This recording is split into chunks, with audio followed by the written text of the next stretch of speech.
নমস্কার বন্ধুরা, welcome to my channel Dipanjan Roy English language and literature analyst. আজকে যে টপিকটা নিয়ে আমরা অ্যানালিসিস করব সেটা ভীষণই ইম্পর্ট্যান্ট ইংলিশের জন্য, ইংলিশ ল্যাঙ্গুয়েজ শেখার জন্য। তো আজকে আমাদের মেন টপিক হচ্ছে এটা most important part in English grammar. আচ্ছা বলুন তো, কোন জিনিসটা আপনাদের মনে হয় যে একটা ইংরেজিতে বাক্য লেখার জন্য সবচাইতে বেশি ইম্পর্ট্যান্ট? তো সেই জিনিসটা নিয়ে আজকে আলোচনা করব। তো আমার মতে সেই ইম্পর্টেন্ট জিনিসটা যেটা হলো সেটা হলো টেন্স। টেন্স কি? Tense denotes the time of A verb. কোনো কাজ সম্পন্ন হওয়ার যে সময় সেটাই হলো টেন্স। এই টেন্স নিয়ে আজকে আমরা আলোচনা করব। তো যে পার্টিকুলার টেন্সটা আজকে আমরা এই ভিডিওটাতে আলোচনা করব সেটা হলো প্রেজেন্ট ইনডেফিনাইট টেন্স। তো চলুন দেখে নিই এবং এক্সাম্পলের মাধ্যমে সেটা আমরা অ্যানালিসিস করে দেখি যে কোন কোন ক্ষেত্রে আমরা প্রেজেন্ট ইনডেফিনাইট টেন্স অথবা সিম্পল প্রেজেন্ট টেন্স ব্যবহার করতে পারি। চলুন তাহলে আজকে দেখে নেওয়া যাক যে টেন্সের ভাগগুলো কি। তো টেন্স, যেটাকে আমরা বাংলায় কাল বলি, এর তিনটে ভাগ: প্রেজেন্ট টেন্স, পাস্ট টেন্স আর ফিউচার টেন্স। এই প্রত্যেকটা টেন্সের আবার চারটি করে ভাগ আছে। প্রথমটা কি? সিম্পল বা ইনডেফিনাইট। 2 নম্বর হচ্ছে কন্টিনিউয়াস অথবা প্রগ্রেসিভ। 3 নম্বর হচ্ছে পারফেক্ট আর 4 নম্বর হচ্ছে পারফেক্ট কন্টিনিউয়াস। তাহলে প্রত্যেকটা টেন্সের আমরা দেখলাম যে 4টে করে ভাগ আছে। আজকে আমরা যে টেন্সটা নিয়ে বিশেষভাবে আলোচনা করব সেটা হলো প্রেজেন্ট টেন্স। তো প্রেজেন্ট টেন্সেরও একইভাবেই 4টে ভাগ।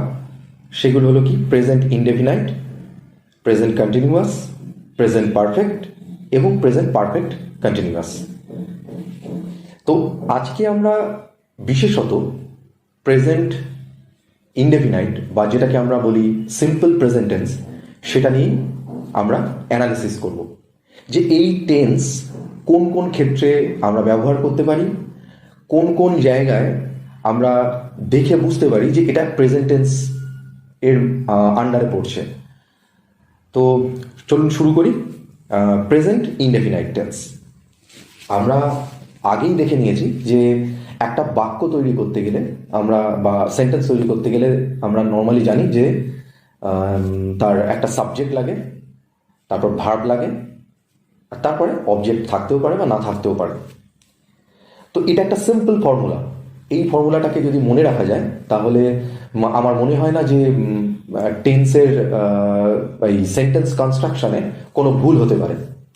তাহলে আমরা দেখি যে প্রেজেন্ট ইনডেফিনাইট টেন্সের সেই ফর্মুলাটা কি।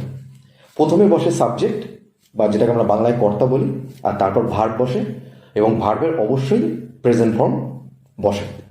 এইটা হচ্ছে প্রেজেন্ট ইনডেফিনাইট বা সিম্পল প্রেজেন্ট টেন্সের মানে স্ট্রাকচার যেটা। এইবার আমরা দেখে নিই যে এই সিম্পল প্রেজেন্ট টেন্স কি কি ক্ষেত্রে, বা আমরা যখন বাংলায় একটা বাক্য বলি সেই বাক্যটাকে আমরা কি করে বুঝতে পারবো যে এটা প্রেজেন্ট ইনডেফিনাইট বা সিম্পল প্রেজেন্ট টেন্সের মধ্যে পড়ছে। তো প্রথম থেকে আমি কতগুলো স্টেপ বলছি যে যে ক্ষেত্রে প্রেজেন্ট ইনডেফিনাইট টেন্স আমরা ব্যবহার করতে পারি, কোন কোন ক্ষেত্রে সেটা হয়। এক নম্বর আমি একটা এক্সাম্পল দিচ্ছি, আমি এক্সাম্পল হিসেবে এখানে এক্সপ্লেন করেছি, তাহলে এক্সাম্পলগুলো দিয়ে এক্সপ্লেন করলে আপনাদের সেটা বুঝতে সুবিধা হবে। দেখুন, ফার্স্ট সেন্টেন্স যেটা আছে, রবিন গোজ টু স্কুল। এখানে খেয়াল করে দেখুন, রবিন হচ্ছে সাবজেক্ট, তারপরে গোজ মানে ভার্বের কিন্তু মানে গো ভার্বের প্রেজেন্ট ফর্ম যেটা, আর যেহেতু রবিন হচ্ছে থার্ড পারসন সিঙ্গুলার নাম্বার সেই জন্য ওর সঙ্গে গো এর সাথে মানে ভার্বের সাথে ইএস যোগ হয়েছে। তো Robin goes to school, Robin স্কুলে যায়, এটা একটা বর্তমানের কোনো একটা কাজ করা বা ঘটনা। হ্যাঁ, তো প্রথম যে পয়েন্টটা আছে যে বর্তমান কোনো কাজ, ঘটনা বা তথ্য প্রকাশে এই প্রেজেন্ট ইনডেফিনাইট টেন্স বা সিম্পল প্রেজেন্ট টেন্স ব্যবহার হয়। 2 নম্বর পয়েন্টটা কি? সেখানে একটা এক্সাম্পল আছে, I get up every day at 6 AM। এখানে সেন্টেন্সটা দেখেই আপনারা বুঝতে পারছেন যে এভরিডে মানে এটা প্রতিদিন হচ্ছে, তার মানে এটা অভ্যাসগত। তাহলে অভ্যাসগত কোনো কাজ বোঝাতে গেলে আমরা সিম্পল প্রেজেন্ট টেন্স বা প্রেজেন্ট ইনডেফিনাইট টেন্স ইউজ করি। 3 নম্বর, the earth moves round the সান।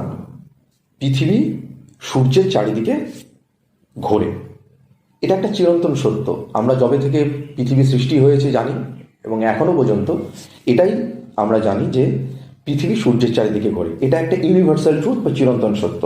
এরকম কোনো চিরন্তন সত্য বা ইউনিভার্সাল ট্রুথ বোঝাতে গেলেই আমরা সিম্পল প্রেজেন্ট টেন্স ইউজ করব।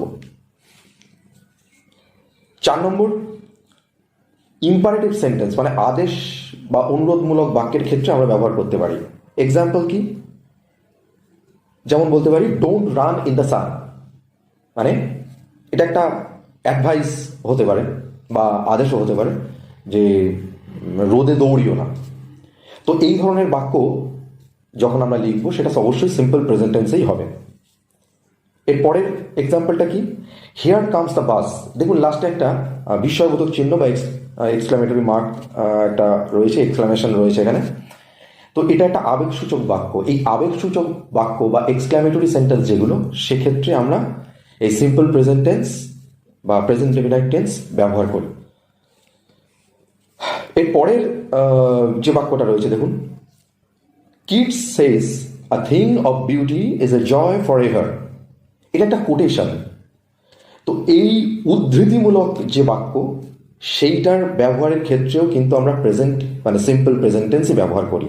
আবার এই বাক্য যখন আমরা মানে ন্যারেশনের ক্ষেত্রেই আমরা জানি, যখন আমরা পরোক্ষ উক্তিতেও ব্যবহার করি তখনও সেটা সিম্পল প্রেজেন্ট টেন্সই হবে। এবং ভার্বটা অবশ্যই এখানে সিম্পল প্রেজেন্ট টেন্স মানে ভার্ব অবশ্যই প্রেজেন্ট ফর্মে থাকবে, এবং সিম্পল প্রেজেন্ট টেন্সের যে আমাদের কনস্ট্রাকশন বা স্ট্রাকচার যেটা আছে সেই অনুযায়ী হবে। যেমন আরেকটা এক্সাম্পল দিয়েছি, they tell me that you are a fool. তো এই যে ধরনের বাক্য মানে উদ্ধৃতি ব্যবহার বা পরোক্ষ উক্তির ক্ষেত্রে আমরা কিন্তু সিম্পল প্রেজেন্ট টেন্স ব্যবহার করব। এরপরে এক্সাম্পলটা কি? His father sells for America next Sunday. খেয়াল করে দেখুন, আগামী রবিবারে যাচ্ছে, কিন্তু তাহলে এটা ভবিষ্যতে যাবে। কিন্তু আমরা এখানে কিন্তু ভার্বটা ব্যবহার যেটা করেছি প্রেজেন্ট ফর্ম, এবং সেন্টেন্স কনস্ট্রাকশন অনুযায়ী এটা সিম্পল প্রেজেন্ট টেন্স। তাই এই একটা নিয়ম যেটা আমি বলছি যে ভবিষ্যতের ঘটনা যদি বর্তমান পরিকল্পনা বা ব্যবস্থার অঙ্গ হয়, এই রকম যদি কোনো কিছু বোঝায় তাহলে আমাদের বুঝে নিতে হবে সেটা সিম্পল প্রেজেন্ট টেন্সের আন্ডারে পড়বে। পরের যে পয়েন্টটা আছে সেখানে যে দুটো এক্সাম্পল দেয়া আছে একটু খেয়াল করুন। আই সি ইউ আর ফুল, আর একটা দেয়া আছে আই হিয়ার দ্য বাজিং সাউন্ড। এখানে দুটো সেন্টেন্সে যে দুটো ভার্ব আছে সি আর হিয়ার, এইরকম কিছু টাইপের ভার্বের ক্ষেত্রে আমরা কিন্তু এই সিম্পল প্রেজেন্ট টেন্স আমরা ব্যবহার করি। এই যে ধরনের ভার্ব মানে পারসেপশন মানে কোনো কিছু অনুমান, বা ভার্বস অফ অ্যাপিয়ারিং যে দেখে কিছু মনে হচ্ছে, অ্যান্ড ভার্বস অফ ইমোশনস মানে কিছু অনুভূতিমূলক কিছু এরকম ভার্বের ক্ষেত্রে কিছু কিছু ক্ষেত্রে আমরা কিন্তু এই সিম্পল প্রেজেন্ট টেন্স ইউজ করি। সেখানে আমি ওখানে পয়েন্টটায় লিখে দিয়েছি দেখুন, see, hear, look, seem, feel প্রভৃতি কয়েকটি ভার্বের ক্ষেত্রে কিন্তু এই সিম্পল প্রেজেন্ট টেন্স আমরা ব্যবহার করি। আর লাস্ট যে পয়েন্টটা আছে সেখানে এক্সাম্পলটা দেখুন, if it rains we shall get wet. এখানে একটা শর্ত বোঝাচ্ছে, যেহেতু এটা একটা ক্লজ আছে এখানে যে ইফ ইট রেইনস এটা একটা ক্লজ, আর উই শ্যাল গেট ওয়েট যদি বৃষ্টি হয় আমরা ভিজে যাব। তো এরকম কিছু শর্তবোধক যদি ক্লজ থাকে বা সময় রিলেটেড যদি কিছু ক্লজ থাকে, সেক্ষেত্রে কিন্তু এই সিম্পল প্রেজেন্ট টেন্স আমরা ব্যবহার করব। তাহলে আমরা দেখলাম প্রেজেন্ট ইনডেফিনাইট টেন্স অথবা সিম্পল প্রেজেন্ট টেন্স, সেই সঙ্গে টেন্সের বিভিন্ন ভাগগুলো নিয়েও আমরা জানতে পারলাম। পরবর্তী ভিডিওতে আমরা পরবর্তী যে টেন্সগুলো আছে সেগুলো নিয়ে একইভাবে এক্সাম্পলের মাধ্যমে আলোচনা করব বা অ্যানালিসিস করব। আমার চ্যানেল যদি আপনাদের পছন্দ হয়ে থাকে, এই ভিডিও যদি আপনাদের ভালো লেগে থাকে, অবশ্যই সাবস্ক্রাইব করুন।